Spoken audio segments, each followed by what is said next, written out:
Cycle चलाते चलाते अगर कभी आपको लगे आपके बॉटम ब्रैकेट से कट कट की आवाजें आ रहा है या वो हिल रहा है, तो आप सबसे पहले अपने पैडल्स को चेक करो। अगर पैडल्स में प्ले है या उसमें से कट कट की आवाजें आ रहा है, तो उसे ठीक करने के लिए आप ये वाला वीडियो देखो, लिंक इन द डिस्क्रिप्शन। और अगर आप देखो आपका क्रैंक आर्म हिल रहा है, तो आप उसे सिंपली टाइट कर लो और ये ठीक हो जाएगा। इसके लिए आप अपने क्रैंक आर्म को ऐसे पकड़ के हिलाओ। अगर आप फील करो इसमें एक प्ले है, तो आप इस नट को बस टाइट कर दो। इस नट को टाइट करने के लिए आप एक 14 mm रैचेट का यूज कर सकते हो। टाइट करने के लिए नट को क्लॉकवाइज घुमाना होगा। आप इस काम को एक क्रैंक टूल से भी कर सकते हो। और अगर आप देखो आपका बॉटम ब्रैकेट लूज हो गया है, तो आप सिंपली उसे टाइट कर लो और आपका प्रॉब्लम सॉल्व हो जाएगा। इसको भी चेक करने के लिए आपको क्रैंक आर्म को पकड़ के ऐसे हिलाना होगा। अगर आप फील करो ये बॉटम ब्रैकेट हिल रहा है, तो सिर्फ इस बॉटम ब्रैकेट को टाइट करना होगा। अगर आप देखो आपका ये स्पिंडल हिल रहा है, तो मैं आप लोगों को रेकमेंड करूंगा आप बॉटम ब्रैकेट को चेंज कर लो। न्यू बॉटम ब्रैकेट को इंस्टॉल करने का एक प्रॉपर वीडियो मेरे चैनल पे है, आप उसे देख सकते हो। बट अगर बॉटम ब्रैकेट लूज हो ही गया है, तो मैं आप लोगों को रिकमेंड करूंगा आप बॉटम ब्रैकेट को एक बार सर्विस कर लो। इससे आपका बॉटम ब्रैकेट का लाइफ बढ़ जाएगा और ये हाईली रिकमेंडेड है रेनी सीजन में बॉटम ब्रैकेट को सर्विस करना। सो इन दिस वीडियो में वही दिखाने वाला हूँ कैसे आप अपने बॉटम ब्रैकेट को सर्विस कर सकते हो। आपको पहले क्रैंक आर्म्स को निकालना होगा। इसके लिए आप यूज कर सकते हो एक 14 mm का सॉकेट। फॉर गुड प्रैक्टिस आप पहले इन हिस्सों को अच्छे से साफ करके इसमें WD-40 का प्रयोग कर सकते हो, क्योंकि इधर धूल मिट्टी जमा हो जाता है और WD-40 थ्रेड्स को थोड़ा स्मूथ कर देगा। अगर आपके पास WD-40 नहीं है, तो आप डीजल के अंदर 20% ऑयल को मिलाकर भी यूज कर सकते हो। ओके, अब मैं इस बोल्ट को निकाल लेता हूँ with the help of 14 mm socket. आप इस काम को एक क्रैंक रिमूवल टूल से भी कर सकते हो। क्रैंक को पूरा निकालने के लिए इस टूल को लगेगा ही लगेगा, और बोल्ट निकल जाने के बाद टूल के इस हिस्से को क्रैंक में पूरा लगाना है, क्लॉकवाइज घुमा के with the help of 15 mm wrench. But ध्यान रहे क्रॉस थ्रेड नहीं होना चाहिए। देन टूल के इस हिस्से को धीरे धीरे टाइट करना है और आप देखना आपका क्रैंक आर्म निकल आएगा। बट मे बी अगर ये बहुत टाइट होगा, तो आपको कुछ ज्यादा ही जोर लगाना पड़ेगा।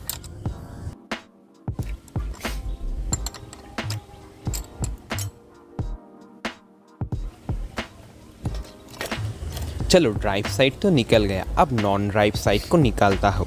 मैं इस कैप को हटा के इस हिस्से को अच्छे से साफ कर लेता हूँ। देन इसमें WD-40 का अप्लाई करूँगा।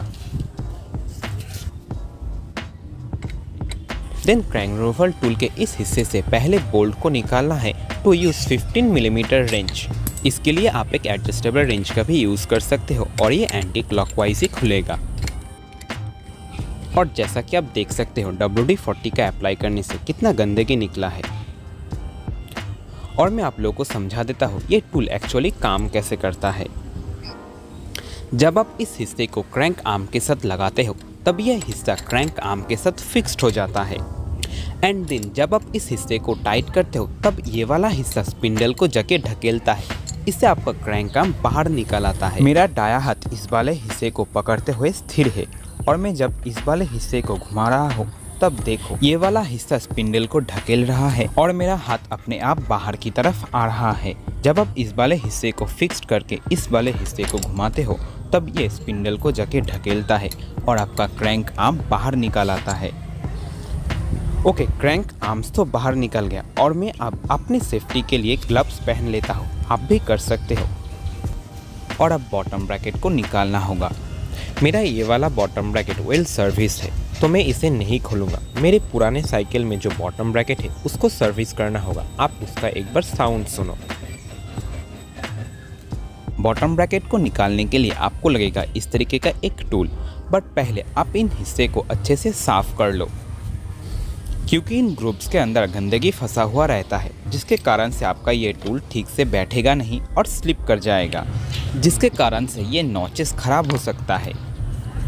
तो इन हिस्सों को अच्छे से साफ करना बहुत ज़रूरी है। और मैं इसमें WD-40 के अप्लाई कर रहा हूँ। इससे थ्रेड थोड़ा सॉफ्ट होगा और ब्रश से रगड़ने पे बचा हुआ गंदगी भी निकल जाएगा।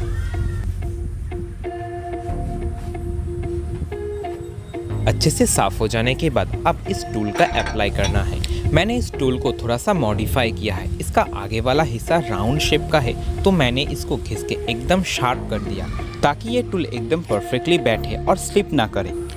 मैंने क्रैंक के बोल्ट को एक बड़े से बोल्ट के साथ वेल्ड कर दिया है, जिसके बीच में मेरा बॉटम ब्रैकेट टूल है और बॉटम ब्रैकेट टूल के ठीक पीछे एक set of nut and washer है जो कि टाइट होकर बॉटम ब्रैकेट टूल को बॉटम ब्रैकेट के साथ कुछ इस तरीके से फिक्स्ड कर देगा ताकि ये फिसल ना जाए। आप भी इस जुगाड़ को ट्राई कर सकते हो। इसे करने के लिए आपको 30 से 40 रुपये खर्च होगा, लेकिन आपका काम बहुत आसान हो जाएगा। ओके, अब मैं इस बोल्ट को स्पिंडल के साथ अटैच करके बॉटम ब्रैकेट टूल को बॉटम ब्रैकेट के साथ फिक्स्ड कर लेता हूँ।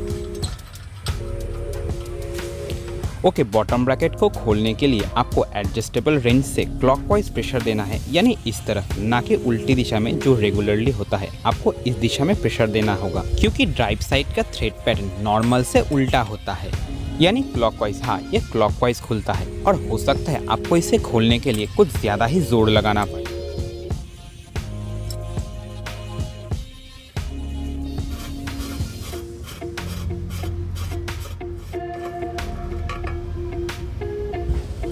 फॉर नॉन ड्राइव साइड ये रेगुलर थ्रेड पैटर्न को ही फॉलो करता है, यानी ये एंटी क्लॉकवाइज खुलेगा और क्लॉकवाइज टाइट होता है और ड्राइव साइड निकल जाने के बाद नॉन ड्राइव साइड इजीली निकल जाता है। चलो, बॉटम ब्रैकेट तो निकल गया। आप लोग एक बार इसका साउंड सुनो।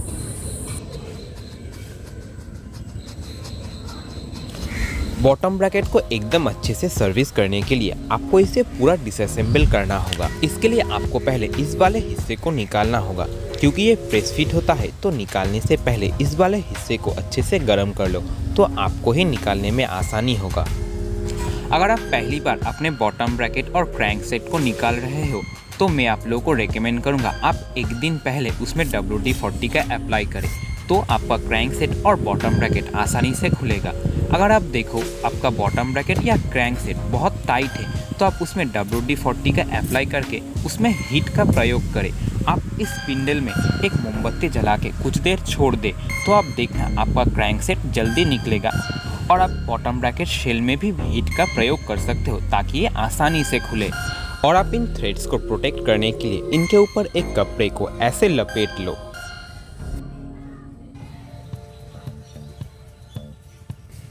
देन इस तरीके का एक एडजस्टेबल प्लायर से इसे ऐसे पकड़ो।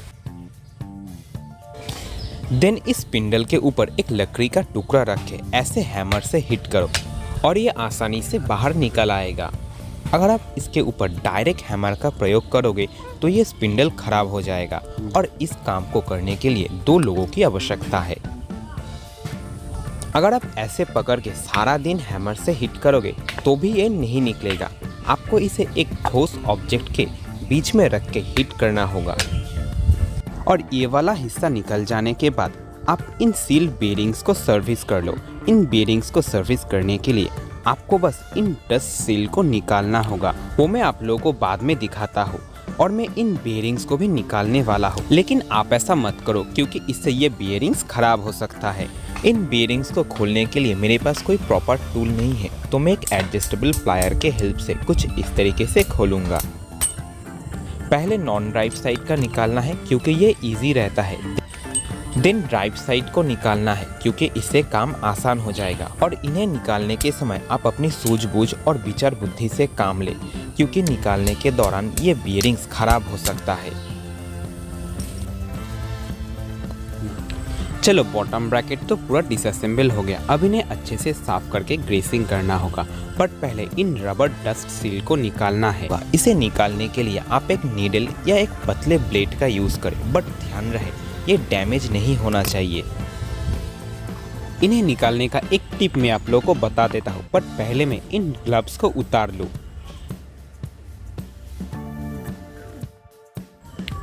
अगर आप इन डस्ट सील को बाहर की तरफ से कुछ इस तरीके से निकालो तो आपको निकालने में ज़्यादा दिक्कत आएगा। देखो, ये वाला हिस्सा निकालने के समय डैमेज हो गया है, सो बी केयरफुल। तो आपको इस तरफ यानी बाहर की तरफ से प्रेशर नहीं देना है, और अगर आप इसे अंदर की तरफ से प्रेशर देके कुछ इस तरीके से निकालो तो ये आसानी से निकलेगा और डैमेज भी नहीं होगा। अभी मेरे पास ये वाला बियरिंग ड्राइव साइड का है। आप इस बात का ध्यान रखो कौन सा वाला किस साइड का है। आप इन दोनों को अलग अलग रख सकते हो ताकि आप सेपरेटली इन्हें पहचान सको। जैसे कि ये वाला बियरिंग नॉन ड्राइव साइड का है। ओके, अब इन डस्ट सेल निकाल जाने के बाद इन बीयरिंग्स को अच्छे से क्लीन करना होगा। क्लीन करने के लिए आप पेट्रोल, डीजल, केरोसिन या WD-40 जो भी आपके पास उपलब्ध हो उसे यूज़ करें। बट क्लीन करने के लिए आप वाटर का यूज़ मत करना क्योंकि इन फ्यूचर इससे रस्ट का प्रॉब्लम आ सकता है। आप क्लीन करने के लिए किसी भी प्रकार का ऑयल या डिग्रीजर का ही यूज़ करें। मैं अब इन्हें एक ब्रश से अच्छे से रब कर रहा हूँ ताकि डिग्रीजर के साथ फंसा हुआ गंदगी धीरे धीरे बाहर निकल जाए। और जैसा कि आप देख सकते हो ये एकदम नया जैसा चमक रहा है और कितना स्मूथ भी हो गया है। और अब दूसरे वाले को भी क्लीन करना होगा तो मैं इसे सेपरेटली रख देता हूँ। देखो डिग्रीजर में रखने से कितना गंदगी निकला है, तो आप भी इसे ऐसे ही कुछ देर डिग्रीजर में छोड़ दे। देन आप क्लीनिंग प्रोसेस को चालू करें। क्योंकि ये ड्राइव साइड का है इसीलिए ज़्यादा गंदा है।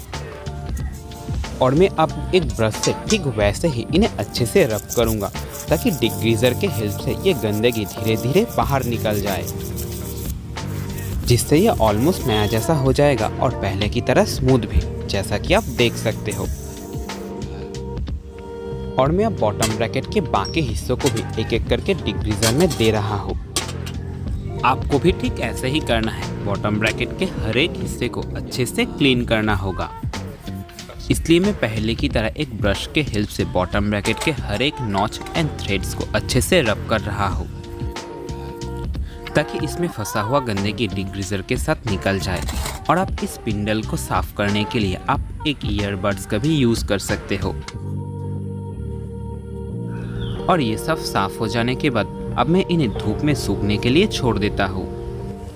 आप इसे ऐसे घुमाओ, अगर आप देखो इनमें से कट की आवाज़ें आ रहा है या इनमें मूवमेंट है तो आप चाहे तो इन बियरिंग्स को चेंज कर सकते हो। इन बियरिंग्स का ऑनलाइन लिंक मैं डिस्क्रिप्शन पे दे रहा हूँ। अगर ऐसा होता है तो बेस्ट यही रहेगा आप अपने बॉटम ब्रैकेट को चेंज कर लो। बॉटम ब्रैकेट का लिंक डिस्क्रिप्शन पे है और इंस्टॉलेशन के लिए आप इस वाले वीडियो को देखो। और जब तक ये ड्राई हो, और क्योंकि मेरा बियरिंग्स भी ठीक है तो मैं इसमें ग्रीसिंग कर लेता हूँ। आप किसी भी प्रकार का जनरल पर्पस ग्रीस का यूज़ कर सकते हो। ये आपको हार्डवेयर स्टोर या बाइक के स्पेयर पार्ट्स के दुकान में मिल जाएगा। ग्रीस को एकदम अच्छे से भर के अप्लाई करना है, इसमें कोई कंजूसी नहीं करना है सो दैट इन फ्यूचर इनके अंदर रस्ट बिल्डअप ना हो। ग्रीस का अप्लाई करने के बाद इन डस्ट सील को आप लगा लो। देन 1 बाय 1 इन पार्ट्स को असेंबल करना होगा। इन डस्ट सील को लगाना बहुत आसान है। आपको बस बियरिंग के ऊपर रख के इस तरीके से प्रेस करना है और ये ठीक ठाक लग जाएगा।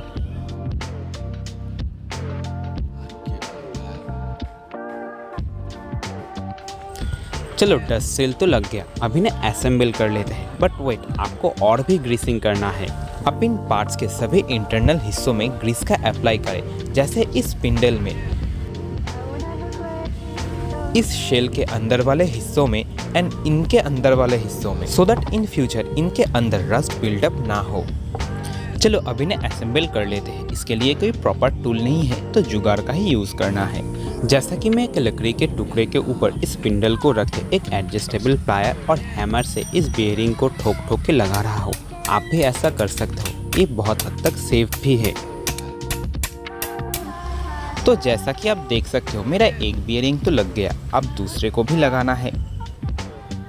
बट इस वाले हिस्से को मत भूलना और इसे लगाने के बाद ही सेकंड बियरिंग को लगाना है। मैं सेकंड बियरिंग को भी ठीक वैसे ही लगाने वाला हूँ जैसे मैं पहले आप लोगों को दिखाया था, एक एडजस्टेबल प्लायर और एक हैमर के हेल्प से।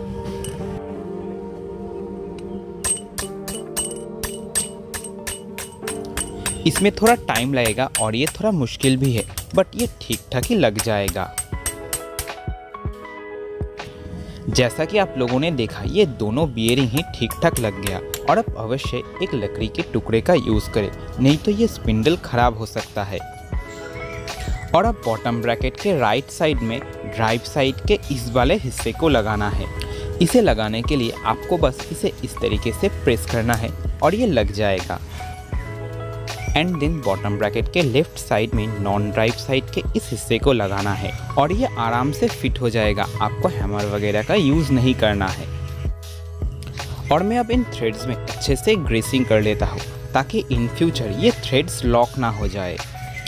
एंड देन बॉटम ब्रैकेट को इंस्टॉल करना होगा, तो मैं इस बॉटम ब्रैकेट शेल को अच्छे से साफ कर लेता हूँ। फॉर इंस्टॉलेशन बॉटम ब्रैकेट को आपको पहले ड्राइव साइड से ही लगाना है, बट ध्यान रहे थ्रेड्स के साथ अच्छे से मैच करें, क्रॉस थ्रेड बिल्कुल नहीं होना चाहिए। For Titan turn anti clockwise. And non drive side वाला हिस्सा रेगुलर थ्रेड पैटर्न को ही फॉलो करता है, तो आपको टाइट करने के लिए क्लॉकवाइज ही घुमाना होगा। आपको इसे अच्छे से टाइट करना होगा क्योंकि टाइट करने के समय ही ये बेरिंग्स इन शेल्स के अंदर अच्छे से बैठ जाएगा, नहीं तो इन फ्यूचर आपको शिफ्टिंग में प्रॉब्लम आएगा।